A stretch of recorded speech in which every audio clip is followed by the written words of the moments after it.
Урматтуу мусулман бир туугандар, сиздер менен бул көрсөтүүдө кыскача намаз жөнүндө сөз кылмакчыбыз. Бул намаздын парз болуусу, намаздын кандай маани маңызы бар, анын намаздын адам үчүн бул жашоодо кандай пайдалары бар, жана Аллах субханала тааладан мына ушул парз амалды аткарганыбызга кандай сооптуу белектер бар, мына ошолор жөнүндө сөз кылмакчыбыз.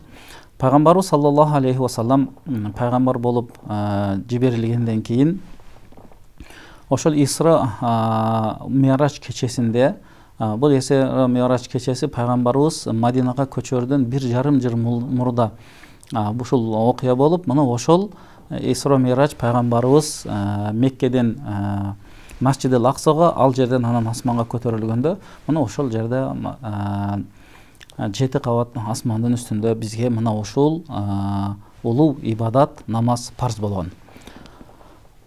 Эң алгач эле пайгамбар саллаллаху алейхи вассаламга намаз парз болгондо 51 күндө 50 жолу намаз окулуу парз болгон экен. Пайгамбарыбыз ушул парызды алып түшүп келатканда, Муса пайгамбарга жолукканда, Муса пайгамбар сурайт экен: Алла Таала сага эмнени парз кылды дегенде, биздин сүйүктүү пайгамбарыбыз айтат экен: 50 жолу бир күндө намаз парз болду дегенде, Муса пайгамбар өзүнүн кеңешин айтып: бул сенин үммөтүң үчүн аябай оор болот. Ошондон Алла Тааладан бул намазды, ибадатты жеңилдетүүнү сураган дейт. Пайгамбар саллаллаху алейхи вассалам Алла Тааладан жеңилдетип отуруп, акыры 5 намаз калганда дагы Муса пайгамбар бул да оор дегенде пайгамбарыбыз: мен эми уялып калдым деп айтат. Мына ушул окуядан кийин бизге намаз парз болуп, бир күн бир түндө 5 убакыт намаз окуп, бирок 50 намаздын сообун ала турган ушундай Алла Тааланын белек берилген. Бул Аллах субханала таала адам баласын негизи биздин Кур'ан Каримди карай турган болсок, 2 нерсе үчүн жараткан дейт.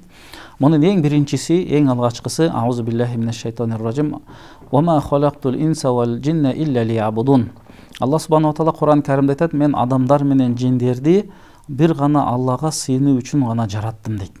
Бул Аллах субханала тааланын адамды эң негизги максатта жараткан нерсеси. Ал эми экинчиси болсо, бул Худ сүрөсүндө келет: мен силерди жерден жараттым, жана ошол жараткандын себеби бул жер жүзүндө тынчтыкта, бейпилдикте бул жер жүзүн өнүктүрүп, өстүрүп жашоо үчүн дейт. Мына ушул 2 максатта Аллах субханала таала адамды жараткан болсо, мына ошонун эң алгачкысы бул Аллага сыйынуу, Аллага ибадат кылуу, ар бир адам өзүнүн жаратуучусун таануу деген маселе турат. Пайгамбарыбыз саллаллаху алейхи вассалам өз хадисинде айтат: буниял исламу аля хамсин. Ислам 5 түркүктөн турат дейт. Анын эң алгачкысы жалгыз Алла Тааланын бар экендигине күбөлүк берип ишенүү.